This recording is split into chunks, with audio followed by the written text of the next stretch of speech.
2020, the very first episode of AEW Dynamite. And from my humble opinion, I think it was an awesome show. I think they're headed in the right direction. The matches were awesome. There were no hiccups. And I think they're even trying to make up for that awful Dark Order debacle from 2 weeks ago. But yeah, man, I mean, just at first, give me your first opinions right off the back before we start dissecting each segment that we saw on Dynamite.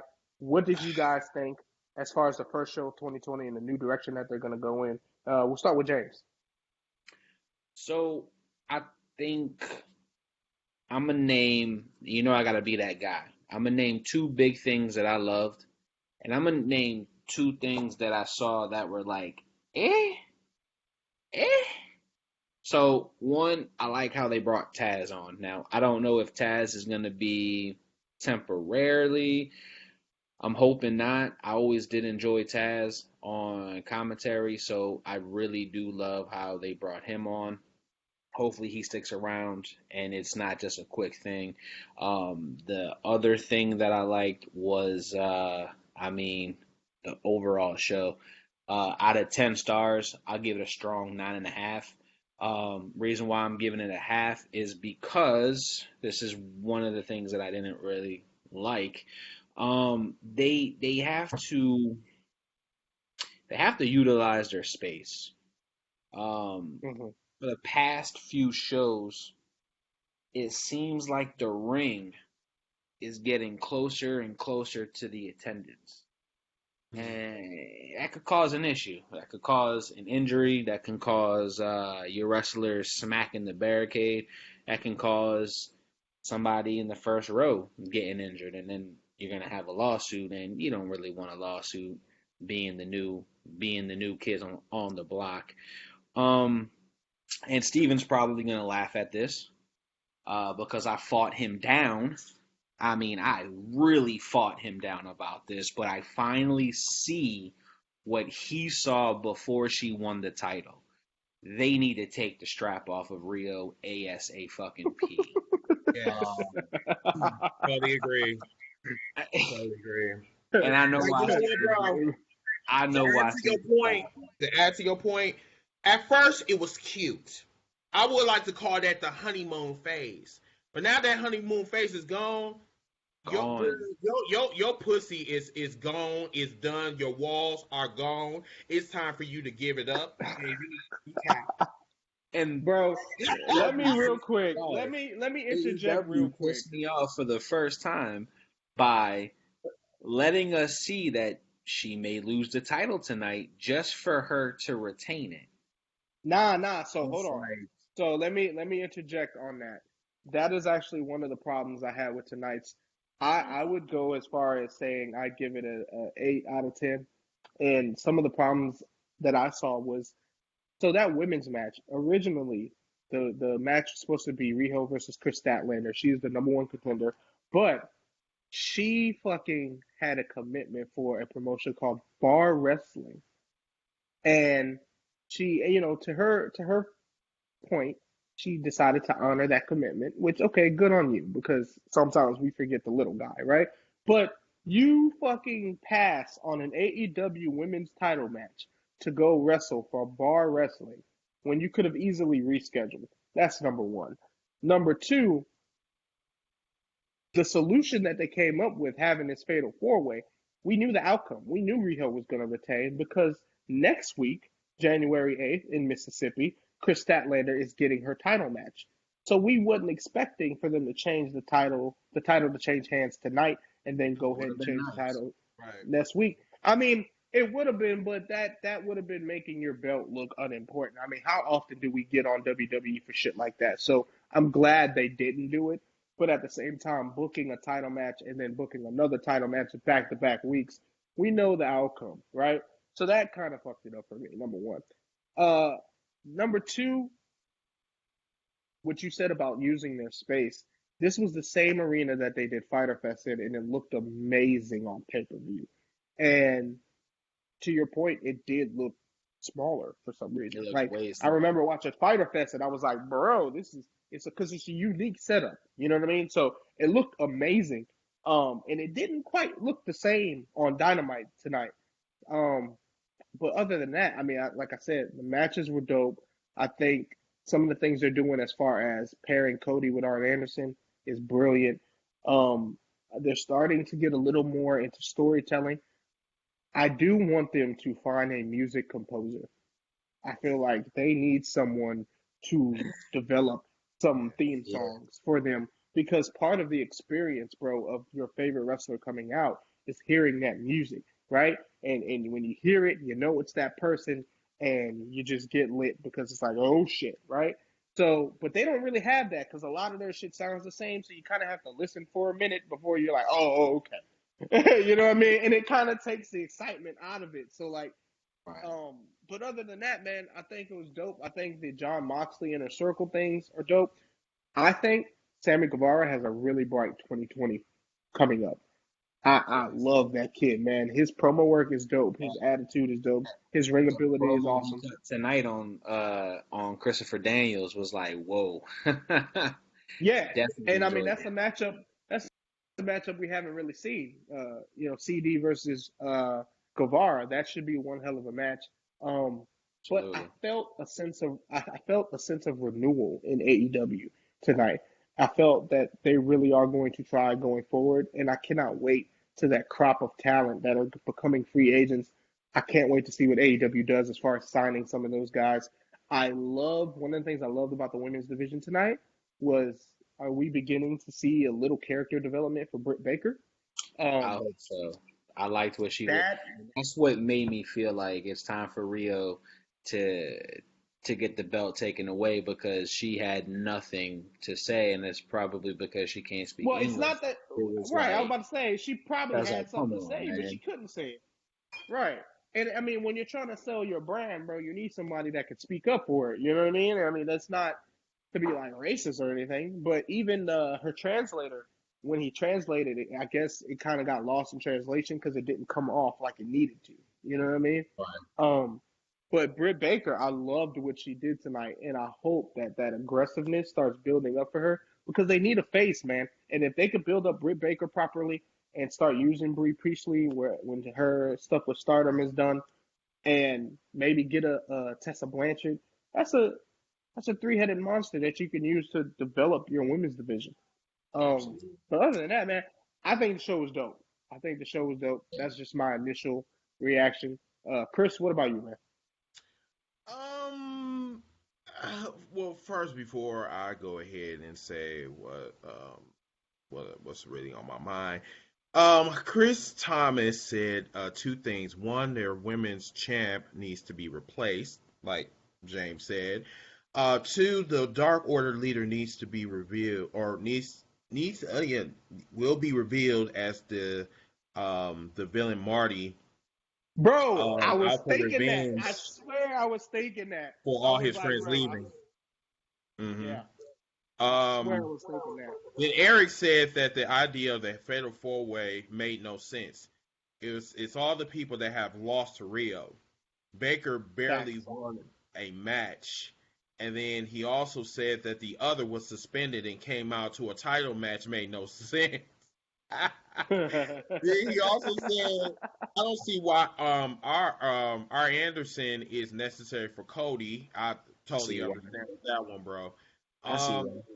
Chris said that they need to hire Jim Johnson. They used to. I've been saying that since day one. Jim Johnson is fucking cold, dude. Like there's no other.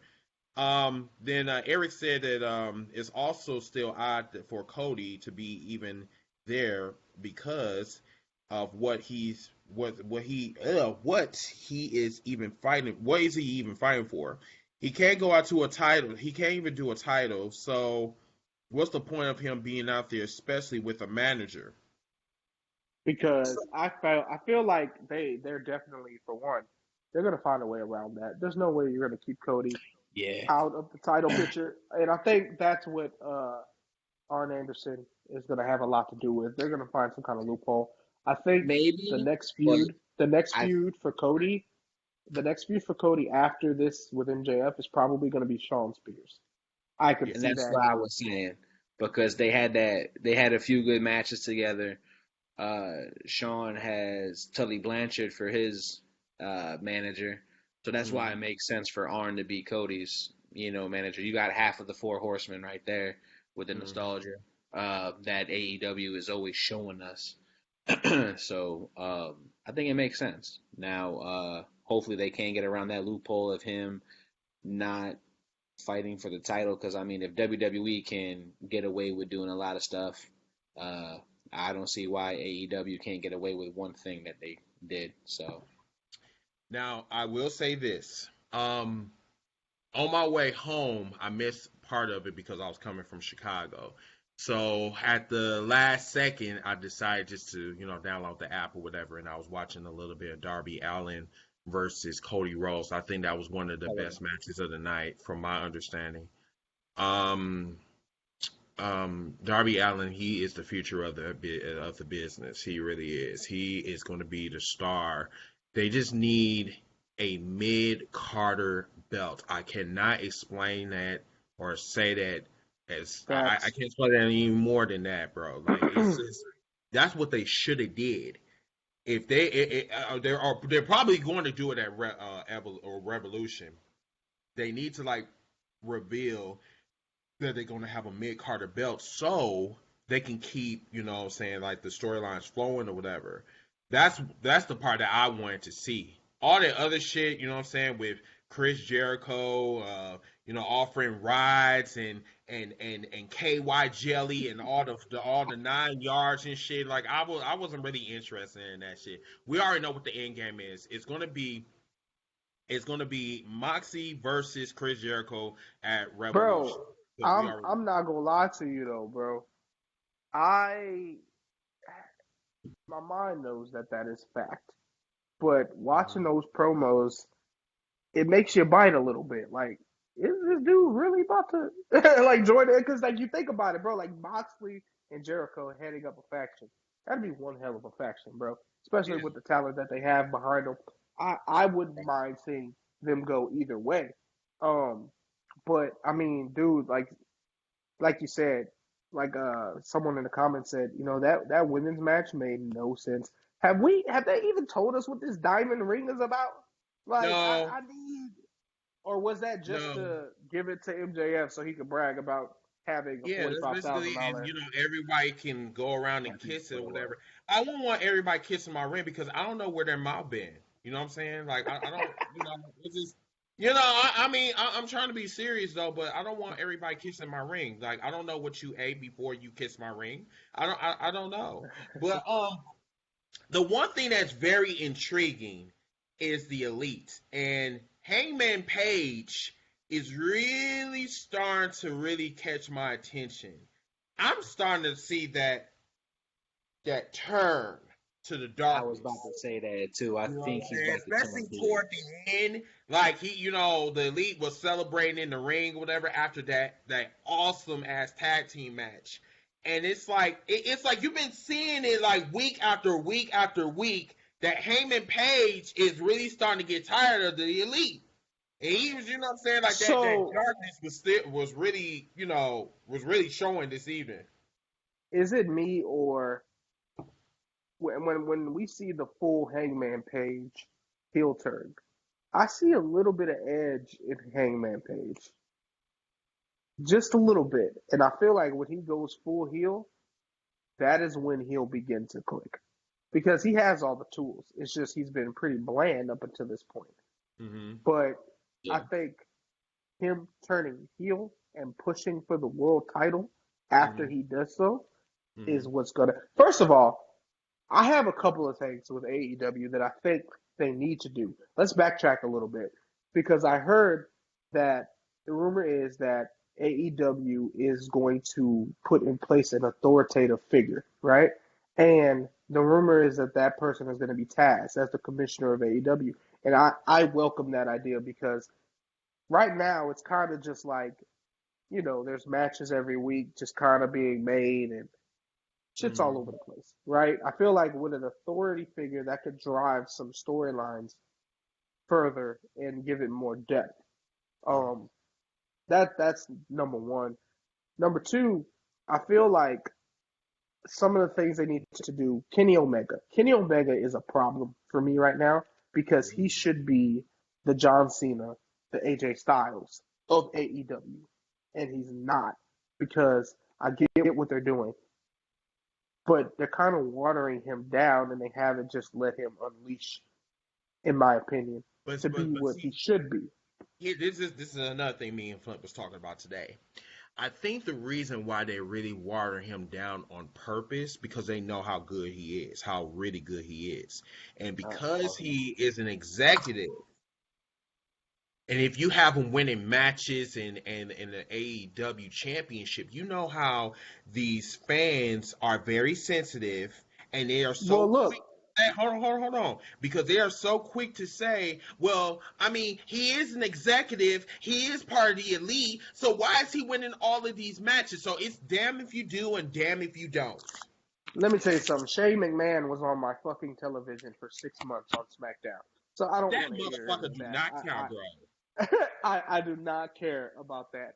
Number two, he is an executive and he's over the women's division, and that's their biggest problem right now. So maybe you should put someone else in that position and let Omega be what he can and needs to be for your brand.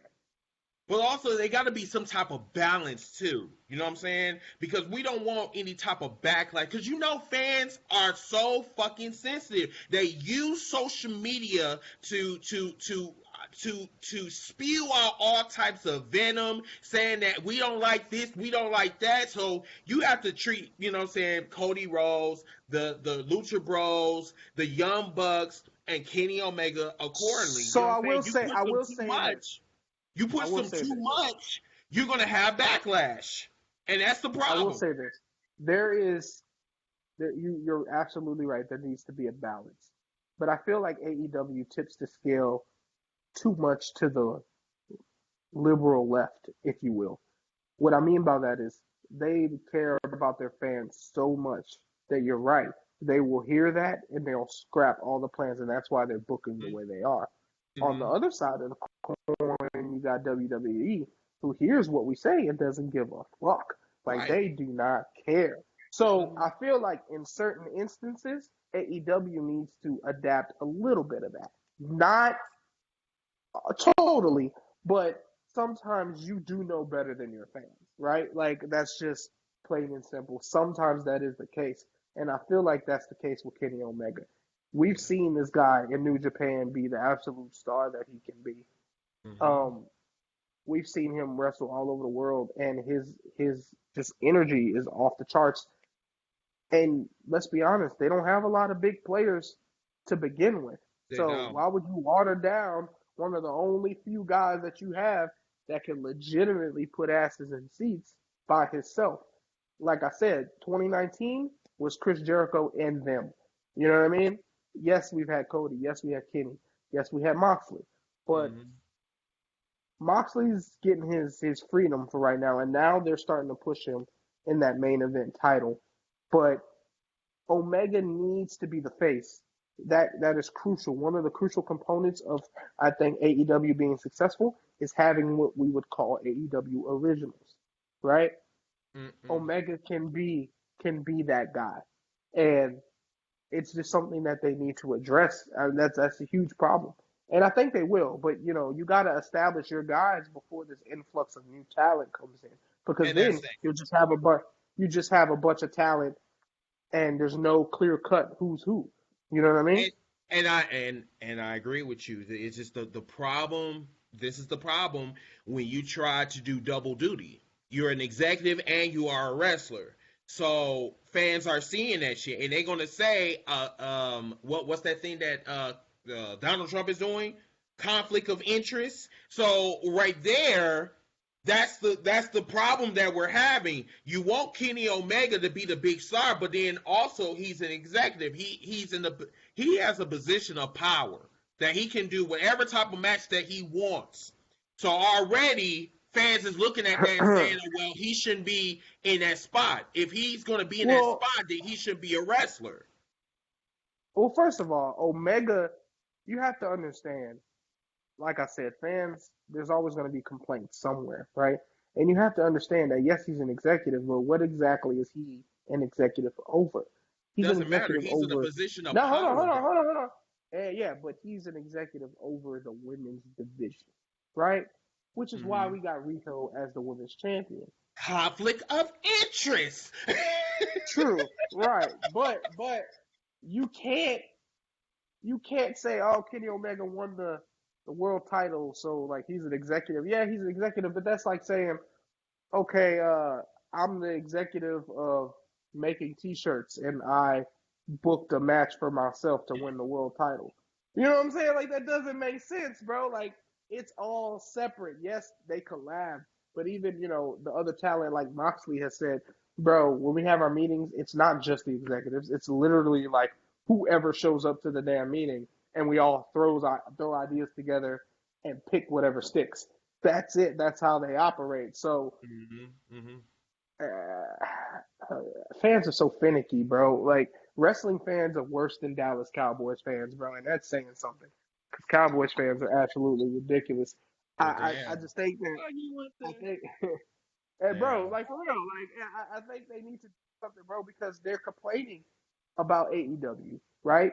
But you do understand that there are certain elements to making a wrestling program that AEW is missing, right? I think 2019 they got the wrestling down pat. And another complaint that I have of AEW, stop with the damn tag team matches as main events. We get it. You're pushing your tag team division. But when you want the big fight feel, it's not a tag team match. You know what I'm saying? That one-on-one match for your main event is the seller, in my opinion, which is why AEW always seems lesser than NXT.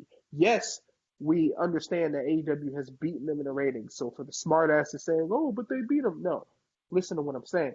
When you watch the AEW main event, a 6-man tag, and then you go and watch an NXT main event, which is a Shayna Baszler versus a Rhea Ripley or Finn Balor versus Adam Cole or whatever. Those matches seem like bigger deals than a 6-man tag. You know what I'm saying? Because at the end of the day, no matter how much you push tag team wrestling, and I'm glad they're doing it, tag team titles will never be bigger than your world title picture. Plain and simple. You are the world heavyweight champion for a reason. You have a world heavyweight champion for a reason. I want to say that, though. I would never say never, because there was a point in time in the WWE where the Intercontinental Champion seemed more important than the heavyweight champion. Now answer this question. Is that still not a singles title? Yes or no? Okay, touche, but I'm just saying, never say never. Again, I'm not going to say never, but it's one of those things where you don't have that big fight feel in tag team matches. Unless you've painted this picture, which AEW, they haven't really gotten into the storytelling aspect just yet. Like a little bit, but can we really say, oh, there's like a big storyline angle on AEW so far? No, we cannot. They've had awesome moments. They've had some pretty awesome moments with, Cody versus Jericho and that whole brawl and stuff like, Moxley DDTing Omega through a glass table. Those are cool moments, but can you go back and say, hey, this story has happened yet? It hasn't happened yet. And I'm not going to knock them too much for it because they're only 12, 13 weeks in. But that's what they need to start getting into. You know what I mean? The reason we care so much about pro wrestling is because of the stories, bro, and the moments that those stories create. Right. That's what's important. And without it, you're just getting a bunch of wrestling, which is cool, just to get matches and see some cool shit. But after a while, like, okay, can I add another element to this? And I think that's what they need to focus on going forward. I think also that there's another issue that I've been seeing with AEW. I don't know if it's the announcers or if it's the sound effects or if it's just all in one. They really need to stop going to commercial break when a wrestler is talking on the mic. They really need to really cue on time. Because okay, there's something that's going on backstage, but yet they're going to picture in picture. They need to stop saying that shit. We don't need that. That sounds so just ratchet. Like, I mean, like, okay, we're gonna go to picture. Like, it's just, dude. You don't have to say. Just say that we're gonna go to commercial break. Stop trying to make it seem like this is important to go to picture. You know what I'm saying? Like, maybe right. I can't. I feel like if anything, it irritates us more because we can see it, but we can't hear it. So it's like, bro, just go to commercial. Right. Just say we'll be right back. I mean, like, damn. Like, talk about we got to go to picture. And you know what? As much as I like Jim Ross and Flint, I know you are in here because you just walked in. Flint said this shit today. Jim Ross has to go. Plain and simple. Flint, if you are in here, bro, hey, hop in and join us, bro. Yeah. Hop in and join us. It's Yeah. the same old thing. Because I mean, like, the more and more he put out his point about Jim Ross, like, he had his time in the Attitude Era. Everybody loves Jim Ross. Everybody cannot get enough of Jim Ross. But the thing is, he is in the wrong generation. And he needs to, like, pass that torch over to Taz. Bro, you know what I'm saying? hearing Taz tonight was so refreshing. It was so refreshing hearing him on the commentary booth. Now, I don't know which one I would rather him as, on commentary or as that authoritative figure, because I really do think that's a good idea. And maybe they get somebody else to do it. You know, I wouldn't be opposed to them. You know who I think would be awesome, and I don't know if he's still under contract with WWE or not, but getting a guy like JBL. You know what I mean? One of those like old school rough guys to come in and be the authoritative figure. I think that would fit AEW too. Not that at all. No, I think he's riding the WWE's dick too much. He want that ring. Honestly, I'm dead ass. Like, he and then on top of that, he's a Republican. He's not going to go anywhere. He loves that money. So he's not going to go nowhere. He's no. Nope. But did you want to go over some of the matches or whatever for AEW? Yeah, bro. So let's start with Cody versus Darby Allin. One hell of a match, first of all. Darby Allin, again, and I was watching Ryback TV, and Ryback made this point, and I was like, bro, he's so right. The music is so crucial, bro. When we were watching the Fatal 4-Way match, the women's match, and I think it was Hikaru Shida was coming out, her music has that screeching at the beginning and it's silent for like 2 minutes before her music hits. I'm like, bruh, she needs new music.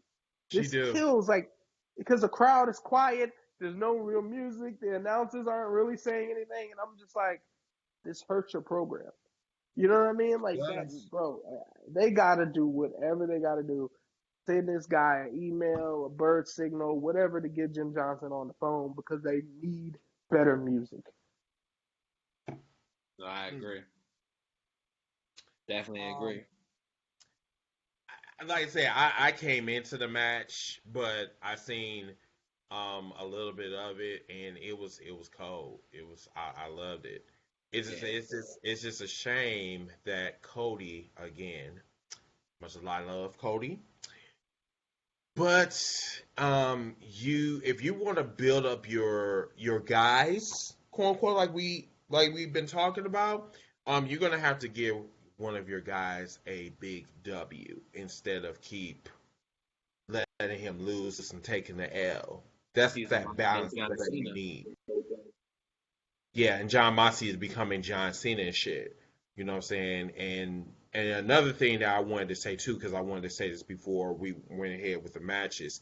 I don't see any records being erased because John Moxley still has 5-1-1.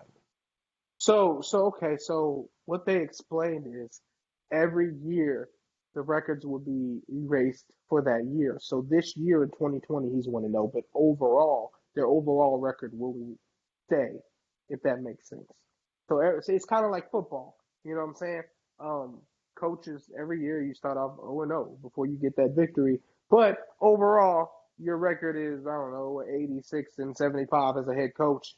You know what I mean? Like, so that's how they're doing it. Mm-hmm. Makes sense. Okay. So, yeah, Jay, did you peep the Cody match? Oh no, I did. Like I said, that's one hell of a way to start a show. That match, but I have to piggyback off of what Chris said and say that every time he's in the match, hey, it's cool giving your young talent shine, but I mean, you bury him at the end of every single match by getting that 3 second pin. So I say Well, at least they're once in falling a while. into. At least once I in a think while, they're give falling it up. into that trap though, bro. Like we said it. Like their stars can't keep taking the L, so that's what they've been doing. You know what I mean? Mm-hmm. Like all of their stars have been taking L's. So how are you gonna build up your unknowns if your stars keep taking L's? That's Yep. true. Eric commented. He said, "Yeah, but you want it to be important when those big guys like Cody and Mox are beat. So I'm fine with Exactly. them. So yeah, I could see your guys' opinion on that side of it. So Mm-hmm. All right, so let's move on, man, to the Fatal 4-Way Women's match. Um, it was a good right. match. It was a good match. I will say that it was a solid match. Did it make sense for it to exist? No. Mhm. Um, I know. was the outcome predictable? Yes. But But was it? But was it? Because if you see when Rio pinned Britt Baker, she looked surprised too. Mm-hmm. I I feel think like she was just something. I selling, feel bro. like something in that match wasn't supposed to happen because yeah, you won, but you looked confused. You looked hella like, oh, I won, and then notice she started smiling and laughing, like, oh, I thought I was gonna lose tonight, but oh shit, I won. She looked like I she mean, just won the title for the first time. I'm gonna be honest. it's possible with them having a language barrier that something went awry. But I never thought she was losing it, especially because she's putting her title up again next week. Mm-hmm. I think that was probably just Britt Baker selling, bro. To be honest with you. No, I'm not talking about Britt Baker. I'm talking about Rio. No, Rio I'm looked saying confused that she got when the Britt pin. Baker looked surprised, when she looked surprised, and Rio was probably selling. I mean, I don't. It's quite possible something happened. Honestly, I mean, that's what happens when your champion can't communicate. And I mean, it's not even for lack of effort because I mean, Kyrie Sane couldn't communicate with Charlotte. You know what I mean? And that's why she got hurt the way she did. She couldn't Oh, tell she them got that she had a fucked up concussion. in that TLC match. Right, bro. But I mean, there needs to be some kind of something in place, a hand signal, a tap on the leg, something. I mean, you know what I mean? Like, so they can communicate. They got to get better at that, bro. And I mean, again, for all the WWE marks say we never complain about AEW, we're pointing out all of their flaws right now. Like, Right. and Yeah, it was, they're talking about their flaws. Mm. yeah, it's Yeah. for what it's worth, it was a good show, bro. I'm not taking away from it. It was a damn good show. But again, just pointing out some of the shit that was wrong. Like Riho should have never been champion, bro. Riho should have the championship match we should have got, and I get why we didn't. Britt Baker wasn't ready. Bria Priestley's part time because she still was stardom. But that's the match we should have got. There's Mm. nobody else on that roster that could sell the title.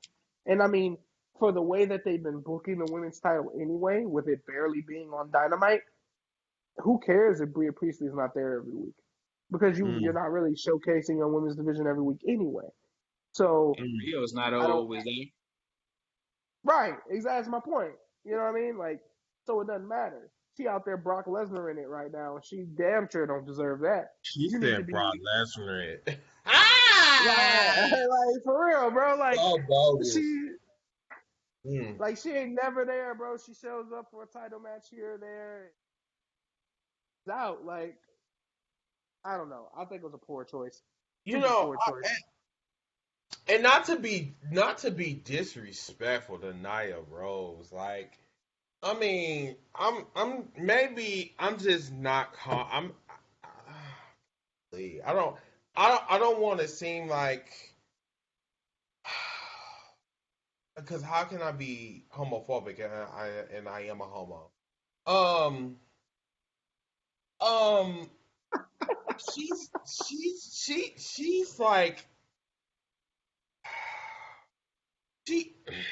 knowing the information that we have, knowing that in reality that's a man, okay, Yeah. but she's she's transgender. I respect that part, and knowing this information, it makes me feel like she has a huge advantage.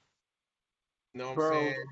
So I don't know if she's still in it, but there was a transgender woman in UFC, right? Mm-hmm. And one of her fights, she broke the other chick's face with one of her punches.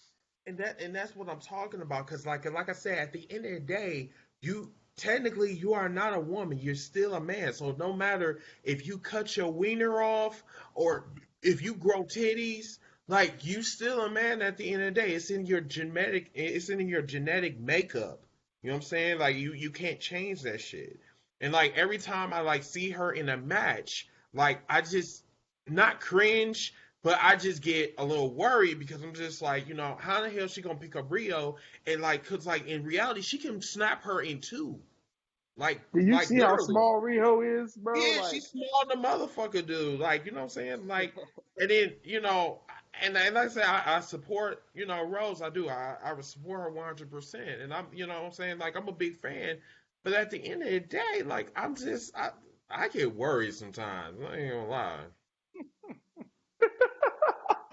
bro, I mean, I don't know, man. I want to see her in Awesome Kong. They're about the same. That's what I would like to see. Because no one in the women's division right now is a match for Nia Rose or for Awesome Kong. Unfortunately, both of them are heels. I mean, when is that ever?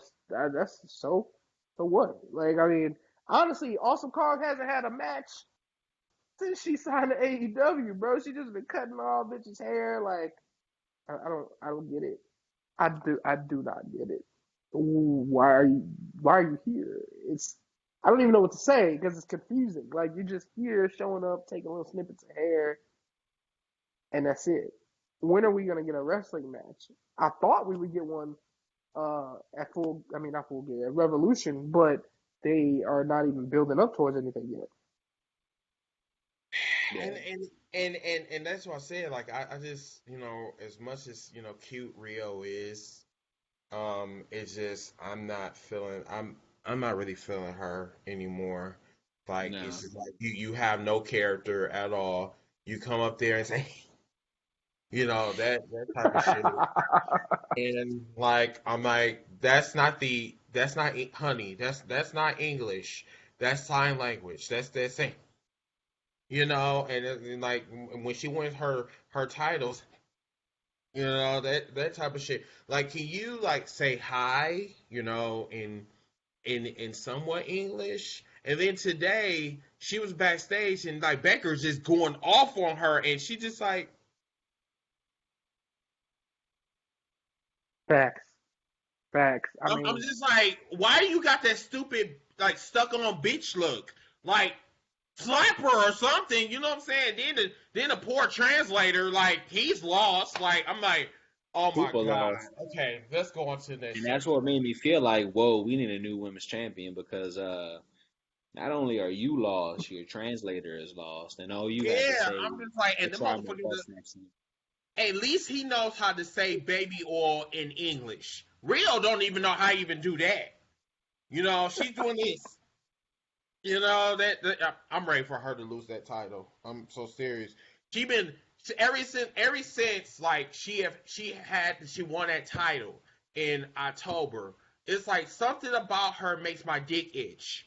I don't know what it is, but it's just it's like I need you to lose that belt. If you don't have a personality and all you can do is this, it's time for you to go back to English class, not being racist whatsoever. I love every culture on earth. But the thing about this little chick right here, because she's cool with Kenny Omega, and that's the only reason why she has that belt, is not really, it's really hurting her division because I don't know nothing about you. The only thing I know is that you are cool with Kenny Omega, you were trained with Kenny Omega, and the only thing that you know how to do, your trademark is, and it needs to stop. I don't know if that makes sense let me to ask you, but that's just how I feel. Do you think Chris Statlander is the correct choice to take the belt off of Riho? You said who again? No. Chris Statlander. Because to me, that's like Goldberg taking the belt off of Lesnar. It's just from one bad decision to the next. So and not to take anything away from Chris Statlander, but I don't think she's ready, bro. And she hasn't established a personality, right? You know what I mean? One match. Are you talking about that alien chick? Yes. Yeah. I don't know nothing about that chick. No. She only had one match, and she got a title match. She needs to show me more, dude. I'm sorry, dude. The one that should have won the belt tonight was the one that got pinned. I'm sorry, Britt Baker should be Baker. I'm not gonna lie. Baker has more personality than any of them hoes. Excuse me, they're not hoes. Any of them female wrestlers in that company right now. I actually love her and I dig her. It's just the thing is, Glenn also said this today. She has to make up her mind. Either she's going to go with her practice, her dental practice, or she's going to be a wrestler. It's either one or two because you can't do that part-time and shit. It's bad enough that we got Brock Lesnar that's a part-timer that does not do nothing but shows up, takes titles, and then run and then and go back to Minnesota or Canada or whatever carrying logs and shit and then come back in 6 months. That can't happen. You know what I'm saying? If AEW wants to be different from the WWE, then they're going to have to make some hard choices. And if Baker is going to be women's champion, which I hope one day she will be because that's the only one I can relate to, then she's going to have to make some sacrifices on her own. I mean, what they should have done before she signed with Global Force Wrestling was they should have signed Taya Valkyrie. Global Force is non-existent anymore. It still exists. Global Force used to be Impact, right? Yeah, so that's kind of a weird situation. Basically, Jeff Jarrett started Global Force. They started doing shows with Impact. Then they decided that Global Force was going to become Impact and there would be no more Impact. But then something weird happened with Global Force and Impact was like, nah, we're going to stay Impact. Global Force went defunct and they were not paying wrestlers. They were not putting them in matches, booking them. So a lot of them declared themselves free agents, went elsewhere. And then Global Force Wrestling became a pyramid scheme. Legitimately a pyramid scheme. There's videos. I just read 4 articles before we went online. According to these articles from, and y'all can look them up on eWrestlingNews.com. Conan is one of the managers. He's trying to talk to Rey Mysterio and sign in. They just signed John Morrison's wife, Taya Valkyrie, to a contract. So I mean, you're saying they're not relevant. Wait, is this? They're doing something. Is this new information? Yeah, recent. Because just recently, just a few podcasts before this one, I said that AEW needs to go after Valkyrie, if they were smart, for the new year to revamp their women's division, and they missed out. She signed with GFW. I mean, hey, Jeff Jarrett just don't quit, do we? So he doesn't quit, but he really needs to because I'm just his attempts to try to make the world a better place with his style of wrestling, it's not working. He just need to retire and just be done with it. Nah. I mean, he clearly doesn't have the money to pull these things off, bro. Because Global Force, they were wrestling in minor league baseball parks, bro. Towards the end, I don't know if they're I'm telling you, bro, like with 50, 60 people there. I don't know if they're like revamping it and it's coming back out, I guess. Okay. I mean, good for you, I guess, but I don't I know. wouldn't, bro. I wouldn't trust Jeff Jarrett with any other wrestling promotion. I look Right. at Jeff Jarrett how I look at Vince Russo. Just don't do it.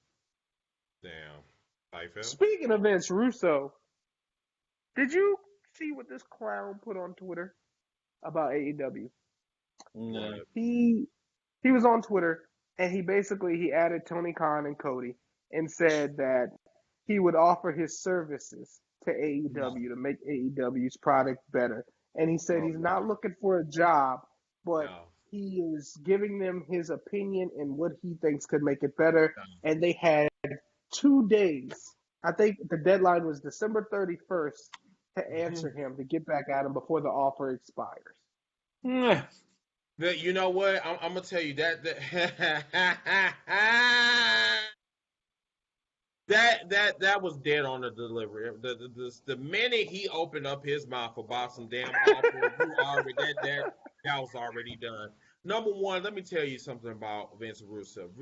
Vince is awesome. He is, but maybe 20 years ago. No one wants your advice because number one, you killed 2 companies all in 2 decades. So already you can shut the fuck up and go right back to that hole that you came from, and you can reminisce on the WWE Network of how you killed 2 companies. Bro, do you remember when he came up with the electric steel cage match? And you want me to take advice from you? Oh, God. So that's why I said next subject. Man, so let's jump ahead. Jon Moxley versus Trent. Hell of a match. Of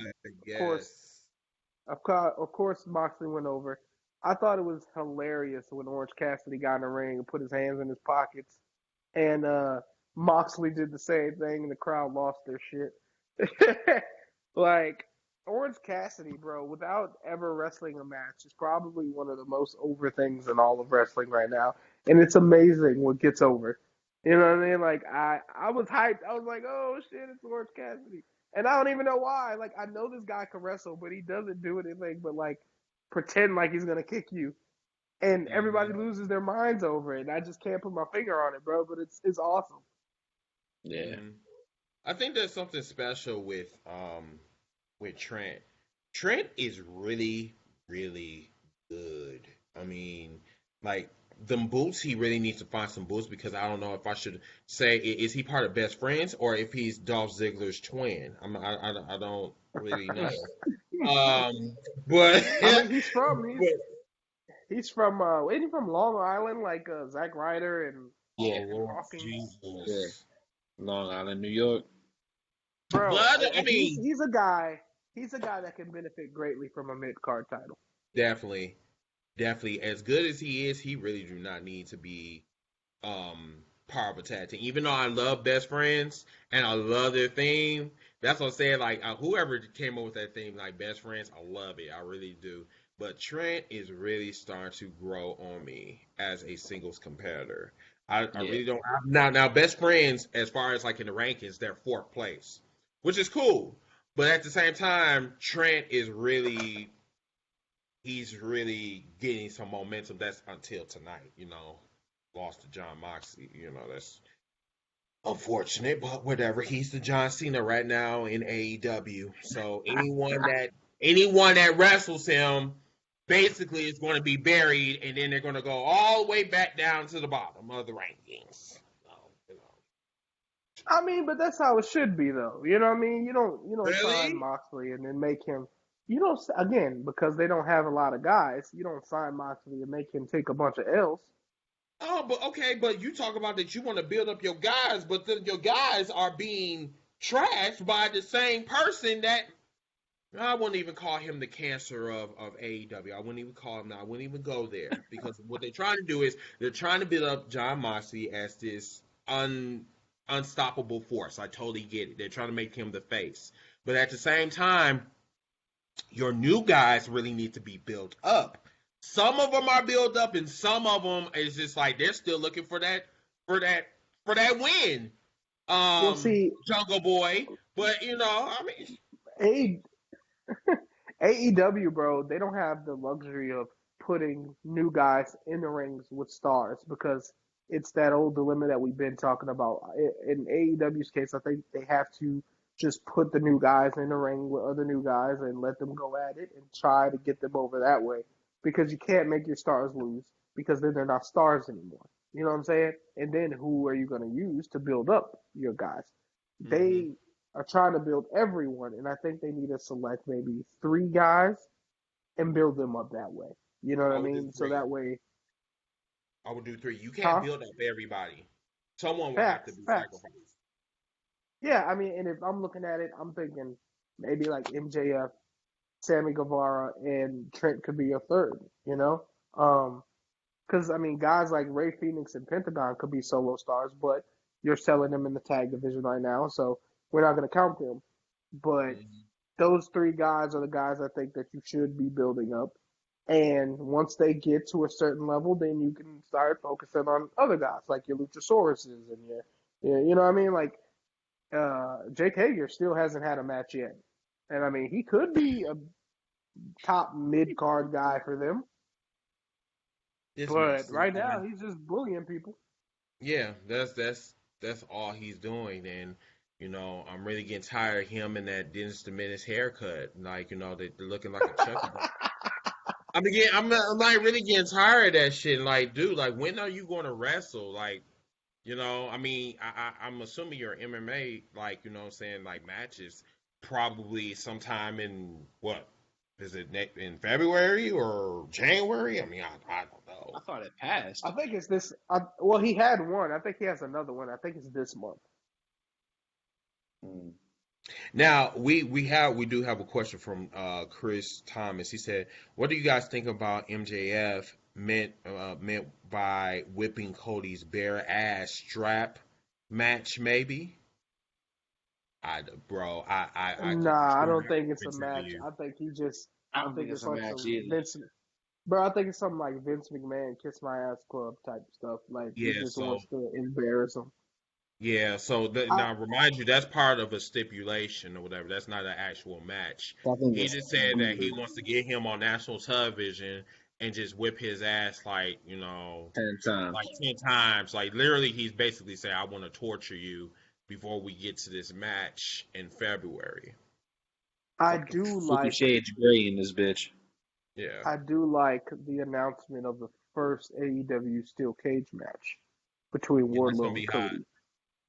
Yeah. That's gonna be dope, and I want to see how they're gonna execute that. You know he will, bro. He's not. I mean, I don't know about the getting his ass whooped thing, but everything else, I'm sure he's gonna agree to it. So that's gonna be a dope match because we haven't seen anything of this guy either. A couple of packages, him standing behind MJF. I mean, he's big, sure, but what can he do? He hasn't opened his mouth yet. So right. He's another Jake Hager, bro. Like you can't. I think that's the problem AEW has too. They have too many people that are the same. You know what I mean? Like, start differentiating your people, your characters. Like, develop them. You have Dark Order, then you have Nightmare Collective, who are basically the same shit. You got Wardlow, and you got Jake Hager, who's basically the same guy. Like, come on, bro. I'm gonna need y'all to do a little better. Yeah, I mean, Eric, we know that, Wardlow is going to pretty much lose. We already know that. And that's another thing that I have an issue with. It's a problem. Yeah, exactly. That's what I'm saying. His debut match, he's going to probably lose to Cody Rhodes. Going to have a 0-1 record. We already know that. We already know what match it's going to be. Or because it's a steel cage, they'll find some kind of way to interfere. I pray to God it's not a disqualification. How are you going to get yourself out of this? I mean, the only thing I can see is him losing because you need Cody to win so he could get the match at Revolution. But you can't do a disqualification in a steel cage match. At least I hope they are paying attention and they're not that stupid.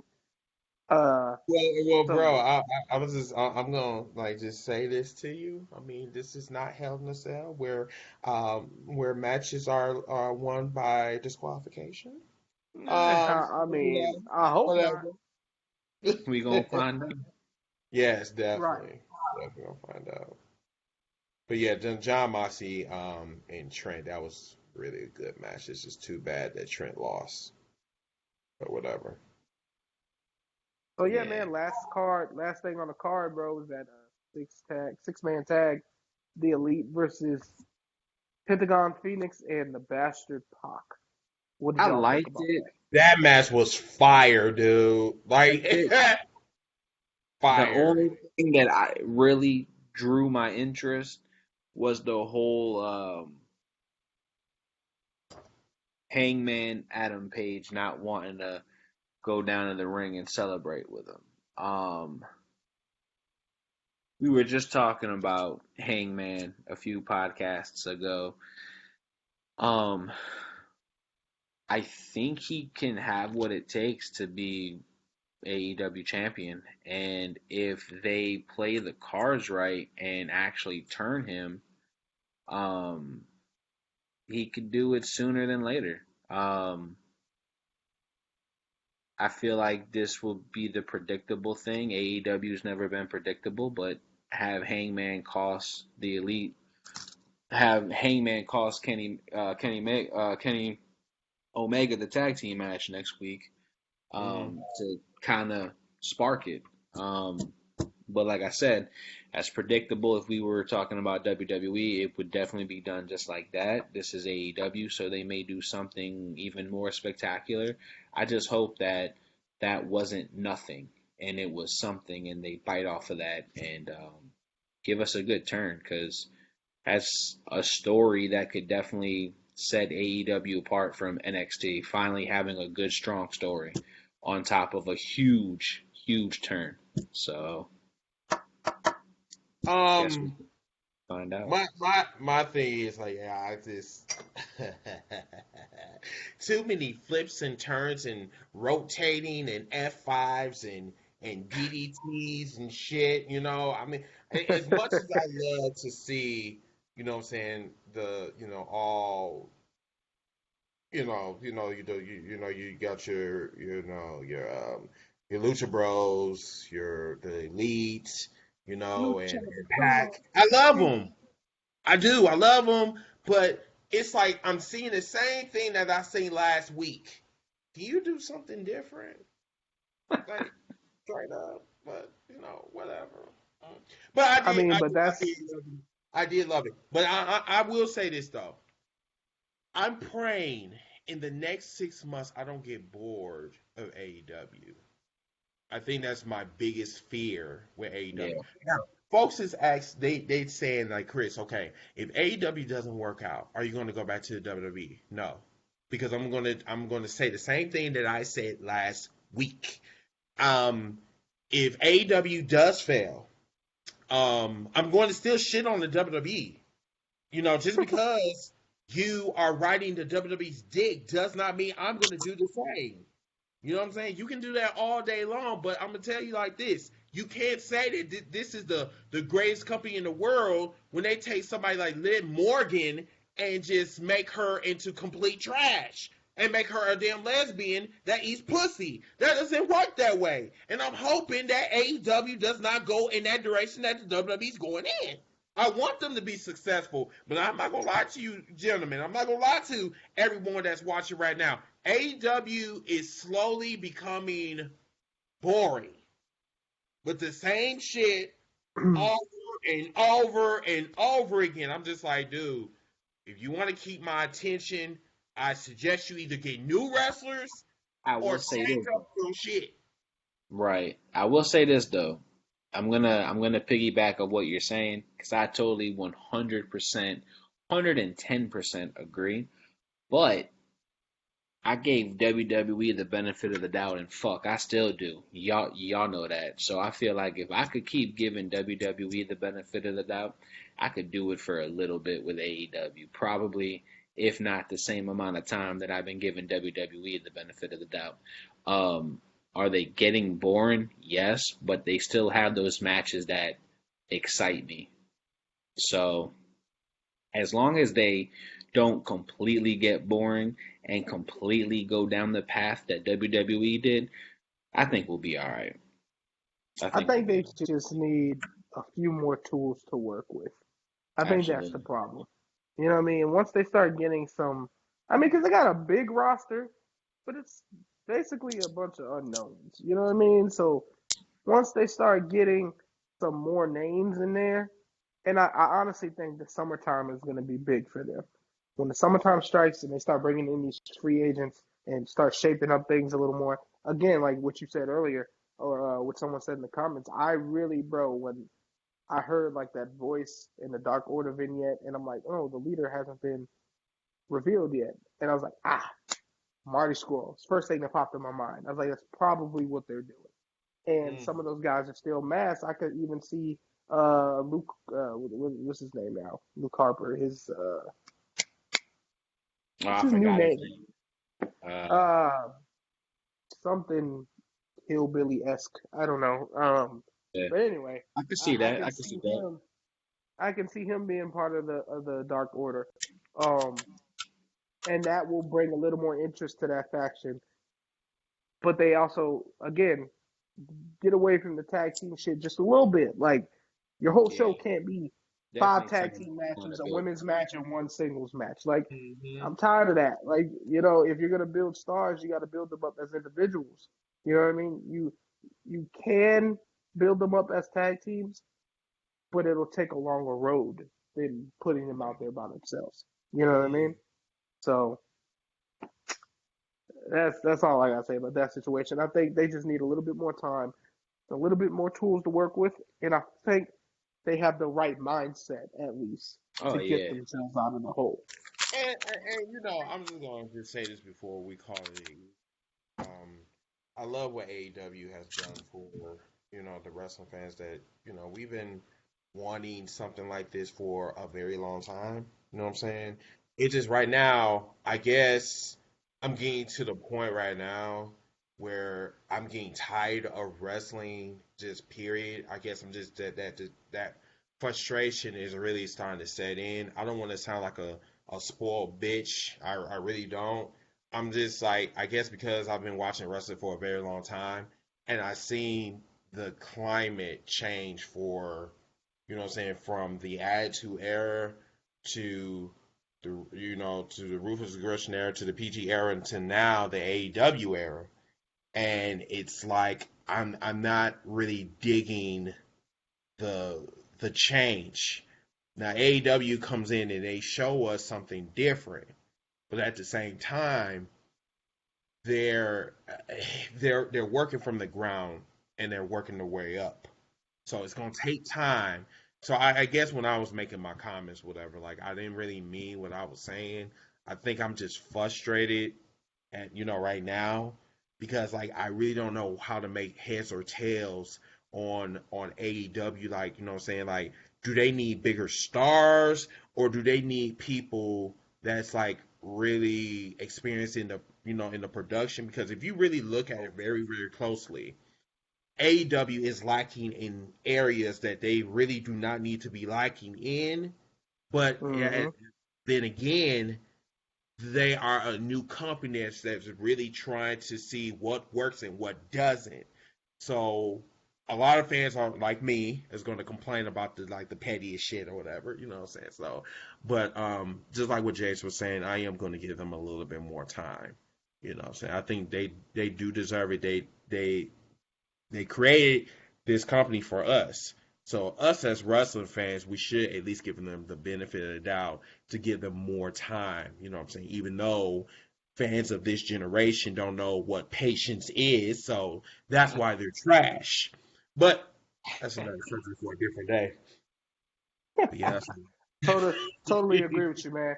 So that being said, man, final thoughts, bro, on tonight's AEW Dynamite, the first one of the year, and the new direction. What do you guys think about it, Jay? What do you think? Like I said, I give the first episode of 2020 AEW 9.5 stars out of 10. And like I said before, as long as they keep showing excitement, they're gonna hold my interest. Um, don't fall into what WWE does and just puts out whatever. I think that'll never happen though. Are they gonna have their dry moments and their dry spells? Absolutely. I mean, they're doing this weekly, so it's not gonna always be perfect. They're not robots programmed like that. Um, they do have to work on some things. I feel like they know that. It's just right now, unfortunately, there's not a lot of people out there that aren't under contract. So that's another big key thing when people say that they got to sign some stars. Well, these stars need to get out of contract long enough for AEW to not only one, catch wind that they're a free agent, but two, spark interest in that free agent and see what they can do. But like I said, I think they're gonna get there, and I think by next year we're gonna see a totally different AEW program. So Facts, man. Chris, what about you, bro? Same. I give it give it about an 8.5. I mean, it wasn't perfect, but they are starting in the right direction. I'm just hoping that we see a mid Carter belt. We see some, I hope we see some more creativity in the theme song department. Um, and like kind of clean up the storylines a little bit. yeah, Whoever you're going to use, push them. If you're not going to use them, don't waste their time, or just put them on dark, after dark, and just be right. done with it. But putting them on TV, and then say like, okay, well, we're going to push you this week, and then we're going to bury you the next week, is not doing them any favors. But right now, from what I was looking at today, they're definitely heading in the right direction, and hopefully we'll see some big things for AEW in 2020. Well, Yep. all right, man. Well, that's it for tonight's AEW Dynamite review, guys. We are going to be here for Monday Night Raw, Friday Night SmackDown, Dynamite, and NXT every week doing reviews, as well as giving you breaking news and rumors and everything that we can get our hands on. We're going to be launching a fantasy draft so you guys can participate in the draft your favorite wrestlers, get points for wins and losses, and the winner will be receiving a World Heavyweight Championship replica belt. We're going to do a bunch of giveaways. I know James, he's bought some wrestling socks of the NWO and Batista since they're being inducted into the Hall of Fame. That's going to be the first giveaway. We'll do things like Funko Pops, video games, etc., etc. We're working on some interviews with professional wrestlers, so your one-stop shop for everything professional wrestling. We'll do it right here on Wrestle House TV. Subscribe to our YouTube channel, like, ring that bell so you guys know and get updates for everything that we put out.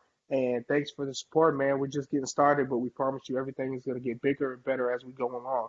So just follow us on this journey, man. And that being said, appreciate y'all for following, and we're out.